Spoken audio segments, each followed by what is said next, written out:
tous et bienvenue sur le plateau de Bonjour chez vous. Nous terminons cette semaine avec un thème très important. Stop à l'abus, c'est notre thème du jour que j'aborderai avec Frank et Michael. Hello messieurs. Hello. Bon vendredi Evelyne. Prêts à terminer cette semaine avec un thème solide là. Ouais, très solide. Ouais, et important. Mais important. Et très important. Et je pense pas qu'on ait déjà vraiment parlé de ce sujet-là, en tout cas pas de manière aussi précise. Et pourquoi on aborde ce sujet? C'est parce que, comme vous le savez, le vendredi, nous avons régulièrement des C'est mon histoire. Et c'est le cas aujourd'hui encore.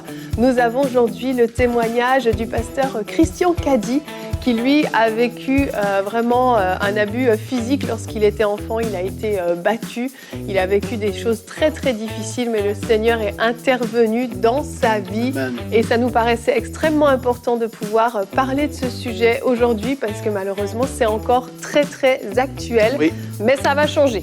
Amen. Amen.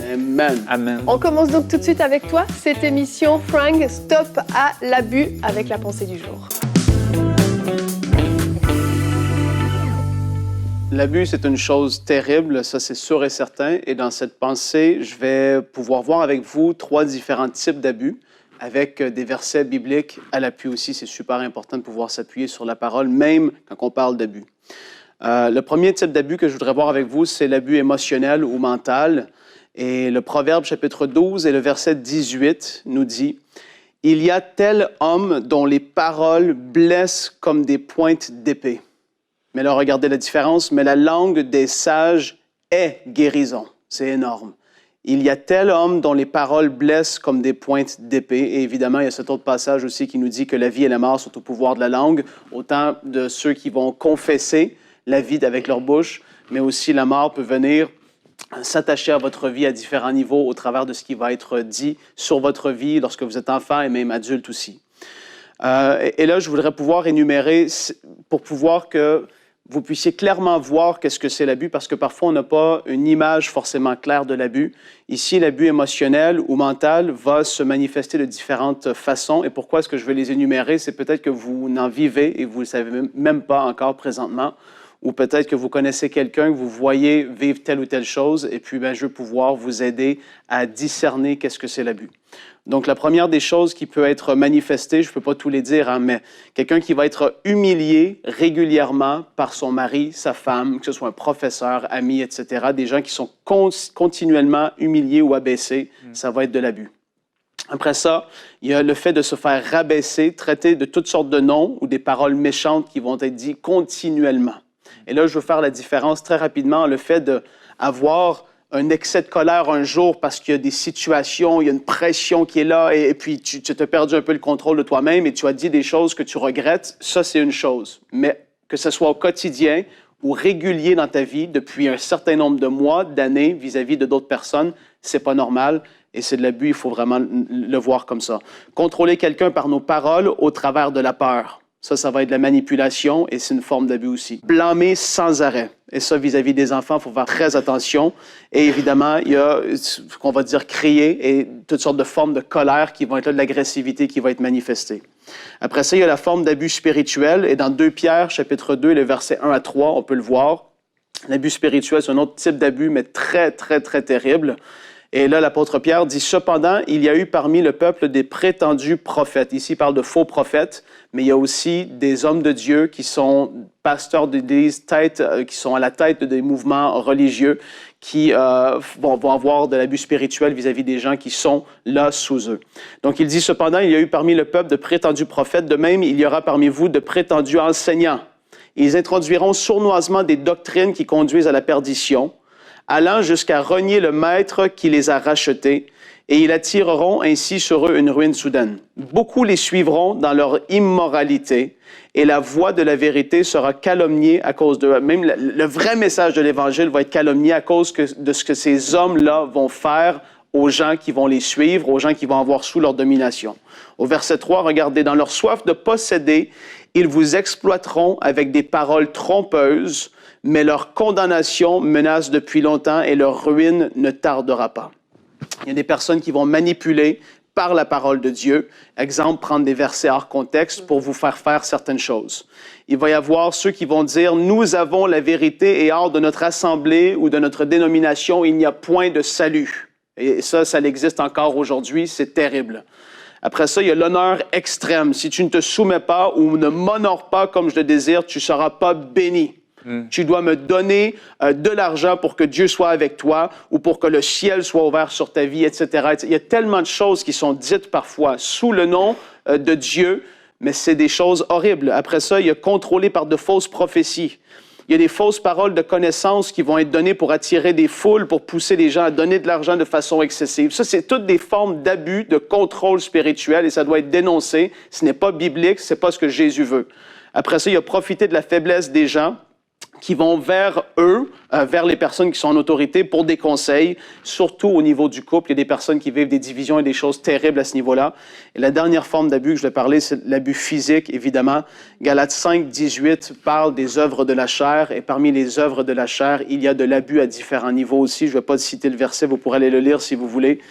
Mais évidemment, ça nous parle l'abus physique de pousser, frapper, isoler quelqu'un. Refuser de pourvoir aux besoins au niveau de la nourriture, vêtements, retenir ces choses-là que vous devez pourvoir en tant que parent vis-à-vis de vos enfants. Parfois, on devient tellement colérique qu'on dit ben, « tu ne mangeras pas pendant tel nombre de jours ». Il y a des choses épouvantables qui se passent sur la terre qu'on peut ignorer, qu'on ne peut même pas penser que c'est possible et que ça se fait. Après ça, il y a la forme d'abus sexuel qui est à dénoncer, qui est terrible aussi. Mais voilà, la Bible en parle. Les abus sont réels. Dans notre société d'aujourd'hui, elles sont là. Peut-être que vous avez été victime d'abus. Aujourd'hui, on veut vous encourager à ne pas rester silencieux, silencieuse par rapport à ces abus, mais à prendre une position et d'agir dans une bonne direction. Amen, amen. Merci Frank. C'est ça, le but de cette émission, c'est non seulement, oui, de dénoncer ce qui est abus aussi, mais d'amener un vrai changement. Et peut-être que, malheureusement, vous vous êtes reconnu dans cette définition que Frank a apportée. Peut-être que vous avez réalisé, mais mince, ce que je fais subir à mes enfants, c'est contraire à ce que Dieu veut, ce que je fais subir à ma femme ou autre, c'est contraire à la volonté de Dieu. C'est possible de changer. Dès aujourd'hui, vous pouvez prendre la décision d'arrêter et demander au Seigneur de vous aider. Si c'est plus fort que vous, entre guillemets, demandez au Seigneur de vous aider. Mais la Bible est très, très claire. Dans Matthieu 18, Jésus a dit clairement que celui qui allait maltraiter un petit enfant, il valait mieux pour lui accrocher une grosse meule à une énorme roche autour du cou et le jeter dans la mer.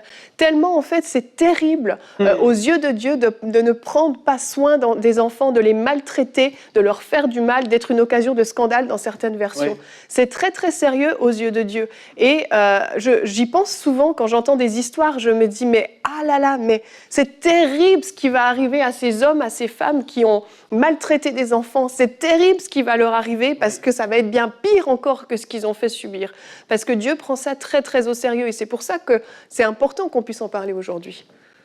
Il y a vraiment, ce qu'on veut faire aujourd'hui, c'est de dire que même si vous êtes vous-même celui qui a amené l'abus, peut-être c'est dans votre couple, je prends l'exemple du couple, peut-être que ce n'était pas un abus physique à frapper, à battre, mais que vous vous dites aujourd'hui, je rabaisse constamment ma femme. Et que tu t'en rendais même pas compte, mais c'est ce que tu as vécu toi-même, et donc tu ne sais pas donner ce que tu n'as pas reçu, et ce que tu donnes, c'est ce que toi-même tu as reçu.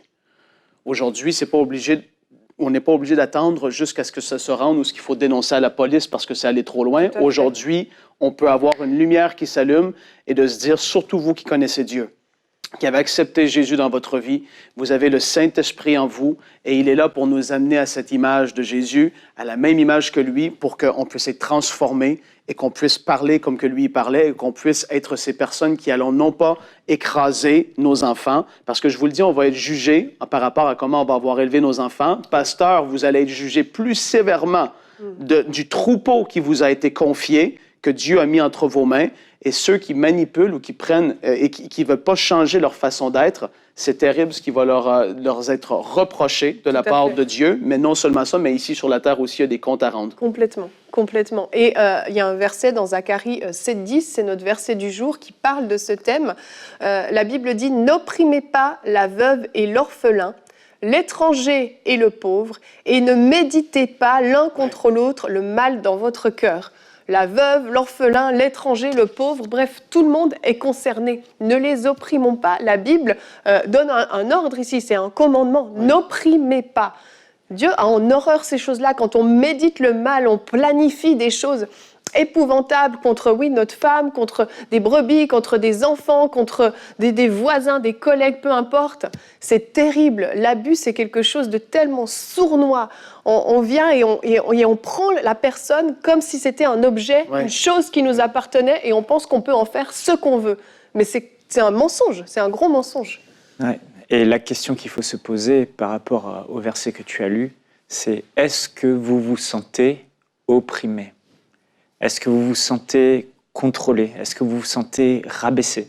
Je crois que Frank, dans sa superbe pensée, a illustré tout un éventail, et je suis certain qu'une grande partie, parce qu'on pense des fois que ça touche qu'une minorité, mais en réalité, moi en tant que pasteur, j'entends des choses, je vois des choses, et je peux vous dire, ça touche une majorité. Oui.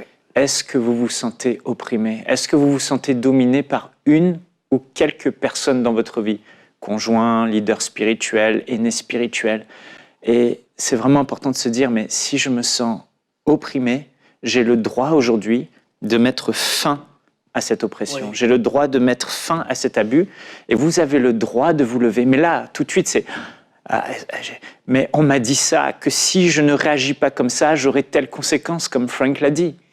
Mais arrêtez, ce sont des mensonges, ce sont de la manipulation, ce sont des séductions, vous connaissez la vérité. Et ces choses qu'on vous dit, quand ça crée un trouble à l'intérieur de vous, quand vous avez l'impression d'être pris dans un filet, le filet de l'oiseleur, et d'être prisonnier dans cette cage, vous devez vous lever et ne pas vous laisser intimider et dire « maintenant, ça suffit, je refuse que tu continues à me dominer, à m'opprimer, à abuser de moi. Je refuse que tu continues à me parler comme ça. Et si tu le continues, ayez le courage de dire la vérité. Je pars. Ouais. Si tu continues, je dénonce. Si tu continues, je vais exposer à ceux qui marchent vraiment dans la lumière, dans la vérité, dans l'amour, exactement ce que tu fais. Et mettre à la lumière ces choses qui sont cachées. Ouais, oui. Voilà. C'est dans cette même lignée, Michael, je voulais aller pour vous qui suivez. Si vous êtes celui qui crée ça, qui abuse de quelqu'un, première étape, c'est que vos yeux s'ouvrent aujourd'hui. Vous avez banalisé et vous allez vouloir banaliser, tout comme ceux qui vivent dans toutes sortes de péchés vont vouloir banaliser cette chose et l'accepter et même justifier cette chose au travers de la parole ou se dire moi je suis au-dessus de la femme, prendre des versets comme j'ai dit hors contexte, son corps m'appartient, etc. Vous n'appartenez. On fait toutes sortes de choses dans nos têtes pour justifier comment on agit, alors qu'on s'enfonce de plus en plus creux dans ces choses et c'est épouvantable. Aujourd'hui, vos yeux doivent s'ouvrir et accepter la réalité.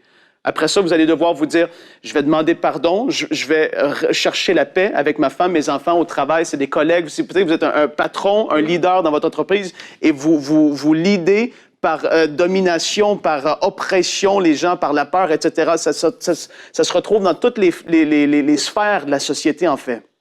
Et donc, aujourd'hui, vos yeux s'ouvrent. Si vous avez été abusé, vos yeux s'ouvrent et vous dénoncez, comme Michael le dit. Après ça, il faut accepter de pardonner. Si vous avez, et ça semble fou aux yeux des hommes, mais si vous avez été abusé, victime d'abus, pardonnez le plus vite possible, afin que, premièrement, la Bible dit Dieu puisse nous pardonner aussi, mais ça va vous libérer de cette prison dans laquelle vous avez été mise. Ça va être énorme ce que ça va pouvoir apporter, le fait de pardonner réellement. Et puis après ça, il faut accepter, si vous êtes celui qui abuse, de changer. Et de dire avant que ça aille trop loin, avant que ça soit irréparable, entre guillemets, avant que mes enfants m'en veulent pour tellement longtemps. Il y a tellement de familles. Moi, j'ai entendu parler des familles où est-ce que les pères ont abusé sexuellement. Ça démolit des familles. Il y en a qui sont retrouvés en prison à cause de des choses comme ça et c'est terrible. Aujourd'hui, il ne faut pas tolérer ça. Et si c'est allé trop loin dans votre vie, il faut dénoncer et même aller aux autorités parce qu'il ne faut pas tolérer de la violence conjugale où est-ce que la vie peut être mise en danger, où est-ce que les enfants sont mis en danger, où est-ce qu'il y a de l'abus sexuel. Il ne faut pas tolérer. Il ne faut pas juste dire on va cacher. À un moment donné, il faut que ça soit dénoncé aussi. On veut vous encourager à ça parce que même la justice sur terre doit être apportée autant qu'elle va l'être dans l'éternité future. Amen. Amen. Il y a énormément à dire sur ce sujet et on refera une émission. Il faudra qu'on en reparle plus amplement parce qu'il y a beaucoup de choses à dire. On va maintenant regarder le très très beau témoignage du pasteur Christian Cady.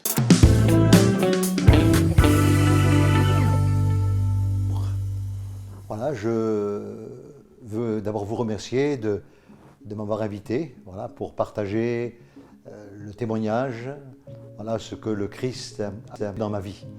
Alors donc je me présente, je m'appelle Christian Cady, je suis pasteur donc à l'église évangélique de la Riviera à Beausoleil, à côté de la principauté de Monaco, voilà, ce qui touche la principauté de Monaco. Et je suis aussi donc le papa, le père de Stéphane Cady, que vous connaissez très bien donc à MCI. Alors je suis aussi le papa de 4 enfants. Voilà, j'ai 11 petits-enfants et 3 arrière-petits-enfants. Alors je veux partager mon expérience. Voilà, je veux dire que j'ai pas eu le privilège, voilà, la chance de naître dans un foyer normal. Et quand je dis foyer normal, donc un foyer où il y a un papa, une maman, voilà, qui s'occupent et qui aiment particulièrement donc leurs enfants. Non, moi je suis né dans un foyer où ma mère était une femme alcoolique. Elle consommait donc beaucoup d'alcool et bien sûr à cause de cela et de sa vie de débauche, parce que ma maman avait une vie de débauche, donc elle n'avait pas le temps, voilà, de s'occuper de moi-même. Elle n'avait pas le temps donc de me donner les soins qu'un enfant demande, ni même entourer son enfant d'amour et d'affection. Alors ma maman, elle buvait, puis elle fréquentait beaucoup les bars, et elle revenait donc souvent à la maison complètement ivre, en titubant, en étant donc vraiment remplie d'alcool. Alors à l'âge de 4 ans, ma maman donc s'est mariée et mon beau-père donc m'a reconnu. Et lui, le beau-père, donc c'était aussi un homme qui buvait énormément d'alcool. Il était ivre, lui, du 1er janvier au 31 décembre. Et je me souviens, dans mon enfance, je le revois encore allongé sur le lit. Et à l'époque, donc, il y avait des caisses en bois, des caisses de vin. Et là, donc, il y avait des bouteilles de vin dans les casiers.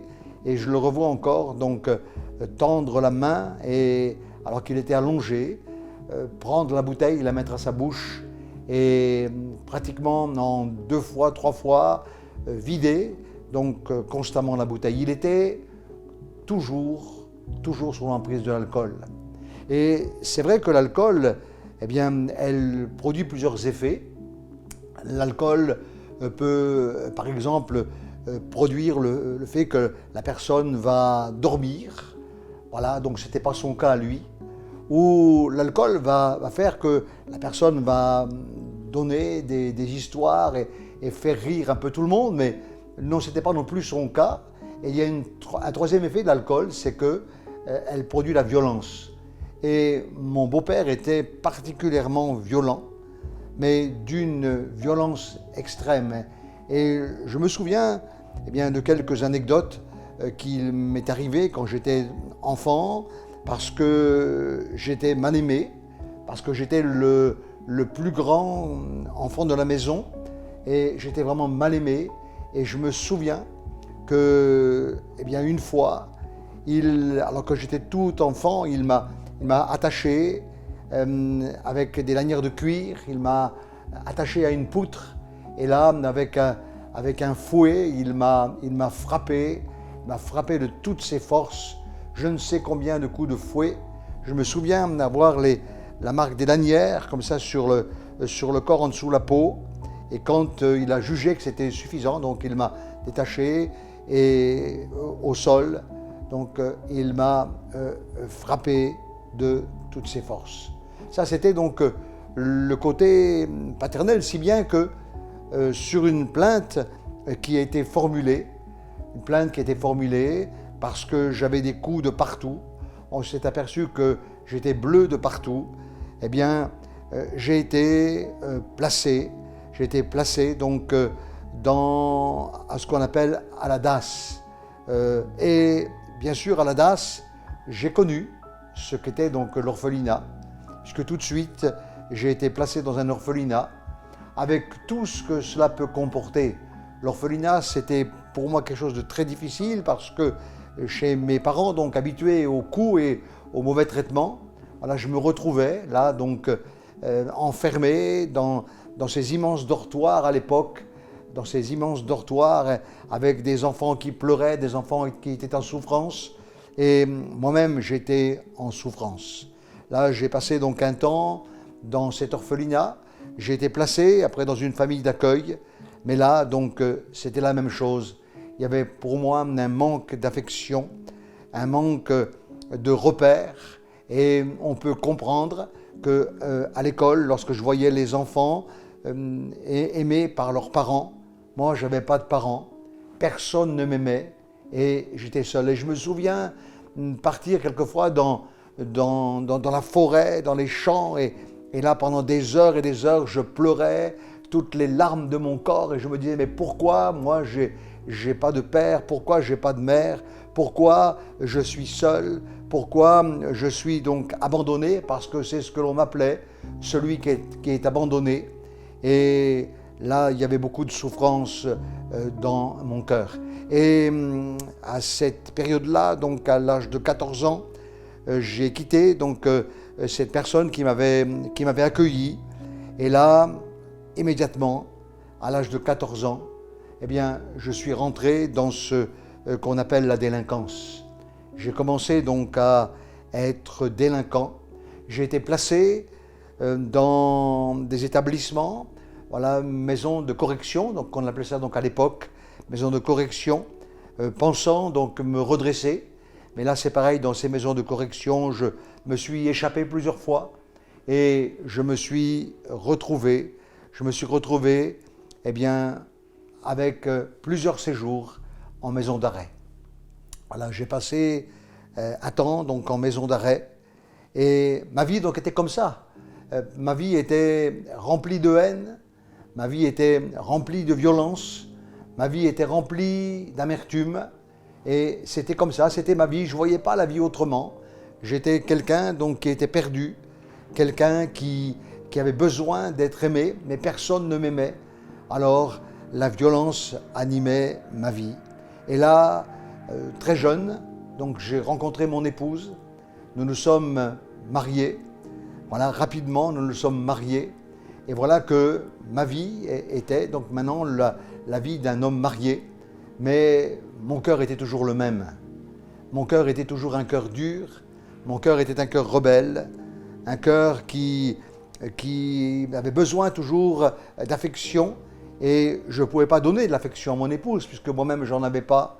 Et là ma vie a continué à être une vie de galère, une vie particulièrement difficile, une vie particulièrement dure et à un moment donné, eh bien, voilà, il y a eu dans ma vie un accident et j'ai connu donc un temps de souffrance là avec cet accident et c'est à ce moment-là que j'ai rencontré des gens du voyage.